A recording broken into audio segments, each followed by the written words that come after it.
విజయమ్మ ఇంట్లో చంటి, సింధూర వాళ్ళు వచ్చి డైనింగ్ టేబుల్ మీద కూర్చొని భోజనం చేయడానికి బయలుదేరుతూ ఉంటారు. ఇంతలో విజయమ్మ అది చూసి, ఏంటి సింధూర అలా చేస్తున్నావు నువ్వు? ఇక్కడ భర్తలు తిన్న తర్వాతే భార్యలు తినాలి, భర్త తినకముందు భార్య తినకూడదు అని చెప్పేసి అయితే అంటూ ఉంటుంది. ఆ మాటలు వినగానే అక్కడ ఉన్న సింధూర అయితే ఒక్కసారిగా షాక్ అయిపోతూ ఉంటుంది. నీకంటే అక్కడ పద్ధతి పాడులు ఏమీ తెలియదు కాబట్టి నేర్చుకోలేదేమో. ఇప్పుడు ఈ ఇంటి కోడలు కదా నువ్వు, ఇప్పుడు అన్నీ నేర్చుకోవాలి నెమ్మదిగా. నువ్వు నీ భర్త తిన్న తర్వాతనే తినాలి. ఈ ఇంటి కోడలు అయితే మరి చిన్న పెద్ద అందరూ తిన్న తర్వాతనే ఈ భోజనం తినాలి. అంతవరకు ఇంటి కోడలు ఇంటి భోజనం చేయకూడదు తెలుసా అని చెప్పేసి అయితే అంటూ ఉంటుంది.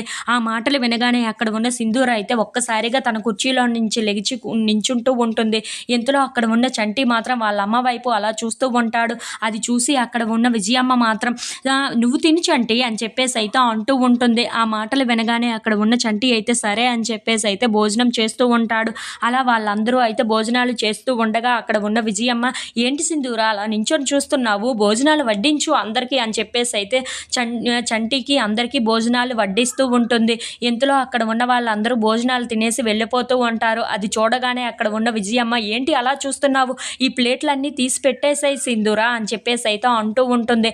ఆ మాటలు వినగానే అక్కడ ఉన్న సింధూర ఆ ప్లేట్లు అన్నీ తీసేస్తూ ఉంటుంది. ఇంతలో మళ్ళీ సింధూర వచ్చి డైనింగ్ టేబుల్ దగ్గర కూర్చుంటూ ఉంటుంది. అది చూసిన విజయమ్మ మాత్రం, ఏంటి సింధూర ఇప్పుడే కదా చెప్పాను, అందరూ తిన్న తర్వాతే నువ్వు తినాలని చెప్పాను కదా, మళ్ళీ ఇలా చేస్తున్నావేంటి అని చెప్పేసి అయితే అంటూ ఉంటుంది. ఆ మాటలు వినగానే అక్కడ ఉన్న సింధూర ఒక్కసారిగా మళ్ళీ లెగిచి వాళ్ళందరికీ భోజనాలు వడ్డిస్తూ ఉంటుంది. వాళ్ళందరూ వెళ్ళిపోయిన తర్వాత అక్కడ ఉన్న సింధూర డైనింగ్ టేబుల్ దగ్గర కూర్చొని భోజనం చేస్తూ ఉంటుంది. ఇంతలో వాళ్ళ అత్తయ్య గుర్తుకు వచ్చి, చంచలమ్మ అత్తయ్య అయితే నాకు భోజనం కూడా ఇలా తినిపెట్టేది, కానీ ఇప్పుడు అత్తమ్మ నాకు బాగా గుర్తొస్తుంది అని చెప్పేసి అయితే అనుకుంటూ భోజనం తినకుండానే బయటకు వచ్చేస్తూ ఉంటుంది. అలా అక్కడ ఉన్న చంచలమ్మను గుర్తు చేసుకుంటూ బాధపడుతూ ఉంటుంది.